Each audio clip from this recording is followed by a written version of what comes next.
Everyone, welcome to my YouTube channel Sangeeta fitness. आज हम बात करने वाले हैं लोअर बैक के ऊपर। लोअर बैक का जो पेन है क्यों होता है, किस वजह से होता है और उसको रिजोल्व कैसे कर सकते हैं, उसके ऊपर आज हम बात करने वाले हैं। आपने नॉर्मली देखा होगा आजकल कि हर 5 में से 3 बंदों को जो है नॉर्मल बैक की प्रॉब्लम आती है, नॉर्मल पेन की जो दिक्कत है वो। और इसमें ये भी नहीं है कि एज गैप मैटर करता है, ये हर किसी को, यंग जनरेशन या जिनकी 40-50 प्लस एज होगी, डजेंट मैटर कि एज कितनी है, हर किसी को फेस करनी पड़ रही है आजकल प्रॉब्लम। इसका जो मेन रीजन है वो क्या है, उसको हम कैसे ठीक कर सकते हैं। जब भी लोअर बैक की जो प्रॉब्लम हमें आती है तो हम क्या करते हैं, कोई भी फिजिकल एक्टिविटी या आप कोई जिम में वर्कआउट लगा रहे हैं तो उसे भी लगाना हम बंद कर देते हैं। बट ऐसा नहीं करना है। जब भी आपको ऐसी कोई प्रॉब्लम आती है तो आपको ऐसा नहीं करना है, आप कोई भी फिजिकल एक्टिविटी ना करो या जिम में आप वर्कआउट छोड़ दो। आपको जो है अपने लोअर बैक के जो किसी भी ट्रेनर से या जिसको नॉलेज हो उनसे पूछ के, आपकी इसके लिए क्या वर्कआउट होते हैं उनसे पूछ के आप उनको हल्के हल्के से जो फिजिकल एक्टिविटीज होती हैं उनको शुरू करो ताकि वो प्रॉब्लम। अभी हम बात करेंगे फ्लोर हाइपर के ऊपर। ये एक ऐसा वर्कआउट है, अगर आप जिम में भी नहीं जा रहे हो, आप घर पे, मतलब आपको सिस्टम नहीं है कि आप जिम में जा पाओ, तो आप घर पे भी इस वर्कआउट को लगा सकते हो। जिनको बैक की प्रॉब्लम है या बैक का मसल स्ट्रांग नहीं है या पेन महसूस होता है, वो कोई भी जो है किसी भी एज का कोई भी लगा सकता है। तो इसमें हम सबसे पहले अपने पेट के बल लेट जाएंगे सीधा, ठीक है। ये वर्कआउट जो है वो कई तरीके से लगता है, तो मैं डिफरेंट तरीके से सभी जो इसके डिफरेंट है तो वो सभी तरीके आपको बताऊंगी। सबसे पहले आप लेट जाएं, अपने हाथों को सीधा कर लें और पैरों को भी सीधा कर लें और अपने सर को भी फ्लोर पे रखें। अपनी अपोजिट डायरेक्शन में अपने पैरों को, अपने एक पैर को यानी अपनी टांग को और हाथ को ऊपर उठाते हुए बैक मसल को स्वीज करें ऐसे, ब्रीथ इन ब्रीथ आउट करते हुए। ऐसे आपने रिपीट करना है 3 बार।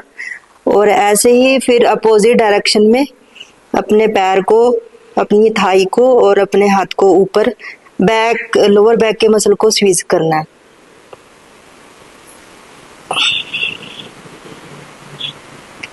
ये उनके लिए है जो अपनी बॉडी को भी, मतलब बिगिनर है, अभी स्टेबल नहीं कर पाते। ये दूसरे तरीके से ऐसे लगाएंगे हम, देखिए अभी ऐसे ही लेट जाएंगे दोबारा।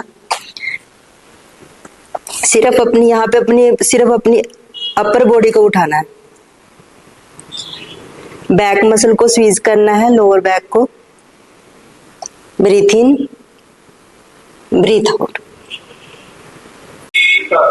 अब हम अपनी अपर बॉडी और लोअर बॉडी दोनों को ही उठाएंगे, यानी अपने लोअर बैक को स्वीज करेंगे ब्रीथ इन ब्रीथ आउट करते हुए। रिपीट। स्वीज करते हुए अपने लोअर बैक के पॉइंट को होल्ड करना है कुछ सेकंड, 1 सेकंड 2 सेकंड। स्टार्टिंग में जितना भी आप कर पाओ उतना ही आपको हेल्प मिलेगी। ये वर्कआउट जो है आप घर पे भी लगा सकते हो। जिनको ज्यादा प्रॉब्लम आ रही है वो डेली इस वर्कआउट को डेली लगाएं। अभी हम आएंगे अपने सेकंड वर्कआउट पे। इसमें हम लगाएंगे डेड लिफ्ट, ठीक है। इसमें भी आपको पोस्चर का ध्यान रखना है। ये भी आपको आपके पेन में रिलीव करेगा और आपकी जो लोअर बैक है, आपकी मसल अगर उतना स्ट्रांग नहीं है उसको स्ट्रांग भी करेगा और रिपेयर भी करेगा, ठीक है। अपने शोल्डर से बाहर हमने अपनी ग्रिप लेनी है, ठीक है। कोई भी स्टार्टिंग में आपको हल्के से हल्के वेट से शुरू करना है, ठीक है। अभी देखेंगे। अपनी चेस्ट को अप रखना है और बैक डाउन रखनी है, यानी आर्क बना के रखनी है। बैक को ऐसे रोल नहीं करना है, ध्यान रहे पोस्चर का से, ठीक है। अपने लोअर बैक को स्ट्रेच देते हुए नीचे जाना, ऊपर आते हुए लोअर बैक को ही स्वीज करना है, यानी ऐसे। ब्रीथ आउट, ब्रीथ इन ब्रीथ आउट। ये भी आप 3 सेट लगा सकते हैं। इसमें भी आपको रेपिटेशन जो है वो 10-10 की रखनी है। स्टार्टिंग में इस वर्कआउट में सबसे हल्के वेट से शुरू करें, क्योंकि इसमें आपको पोस्चर आपका सही होगा या नहीं होगा वो डिपेंड करता है कि आपको इस वर्कआउट के बारे में कितनी नॉलेज है, ठीक है। तो स्टार्टिंग में आप सिर्फ हल्के वेट से ही शुरू करें। अभी हम आते हैं अपने थर्ड वर्कआउट पे। ये है हाइपर एक्सटेंशन। ये जो एक्सटेंशन है वैसे तो मल्टीपर्पज मशीन होती है कि इस पे बहुत सारे मसल को हम ट्रेंड करते हैं, बट फिलहाल के लिए अभी हम इसको अपने लोअर बैक पॉइंट के लिए यूज कर रहे हैं। ठीक है, इसमें भी आपको पोस्चर का ध्यान रखना है, क्योंकि अगर आप पोस्चर सही नहीं रखेंगे तो उतना बेनिफिट आपको नहीं मिलेगा। ये आपके लव हैंडल्स को भी कम करता है, आपकी लोअर बैक पॉइंट को स्ट्रॉन्ग भी करता है। अगर किसी को पेन है तो पेन से भी उसको काफी रिलीफ मिलता है इसमें। सो आइए देखते हैं। इसमें हम नीचे स्ट्रेच देते हुए अपने लोअर बैक को यहाँ स्ट्रेच देंगे और ऊपर स्वीज करेंगे यहाँ पे, और चेस्ट अप रखनी है इसमें भी, और अपनी बैक डाउन रखनी है, यानी आर्क बना के रखनी है ऐसे। ब्रीथ आउट, ब्रीथ इन, ब्रीथ आउट।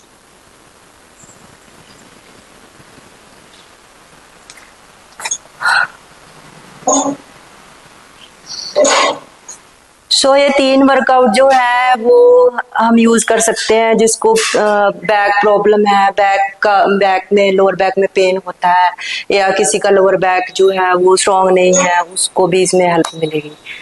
सो ये आपको पहले सिर्फ हल्के हल्के से ही, अगर आप डेड लिफ्ट लगा रहे हैं, आजकल पता है जो यंग जनरेशन है, कई वैसे भी मैंने 40-50 प्लस देखती हूँ मैं जिम में, वो क्या करते हैं कि डेड लिफ्ट लगाते टाइम जो है कोई और अगर वहां पे कोई मतलब काफी टाइम से वर्कआउट लगा रहा है, उसने वेट ज्यादा डाला हुआ है, तो वो उसको देख के अपने वेट को बढ़ा लेंगे, बल्कि उनको पोस्चर का नहीं पता होता कि ये पोस्चर कैसा है इसका। उसके चक्कर में वो प्रॉब्लम घटाने की जगह उसको बढ़ा लेते। तो ऐसा नहीं करना है।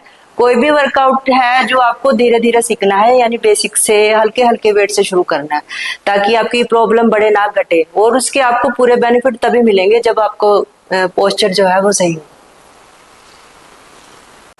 आज के लिए इस वीडियो में इतना ही, बस नेक्स्ट वीडियो में हम मिलेंगे किसी अनदर टॉपिक के साथ। तब तक के लिए ईट हेल्दी, स्टे हेल्दी, और मैं ऐसे ही फिटनेस के रिलेटेड कंटेंट जो है अपलोड करती रहूंगी। और मेरे कंटेंट में आपको देखने को मिलेगा कि अनदर जो आप किसी भी यूट्यूब पे वीडियो देखते हैं वो सिर्फ नाम बताते हैं कि आप ये वर्कआउट लगा लो, आप वो वर्कआउट लगा लो, बट आपको पोस्चर आपको कोई नहीं बताएगा। तो मैं यहाँ पे आपके पोस्चर के साथ आपको वर्कआउट भी बताऊंगी। और मोर वीडियोस के लिए मुझे फॉलो भी कर लीजिए। और अगर आपको कुछ समझ नहीं आ रहा है, फिटनेस से रिलेटेड कोई आपकी इंक्वायरी है, कुछ भी समथिंग, तो आप मुझे कमेंट करके जरूर बताएं। तब तक के लिए ईट हेल्दी, स्टे हेल्दी।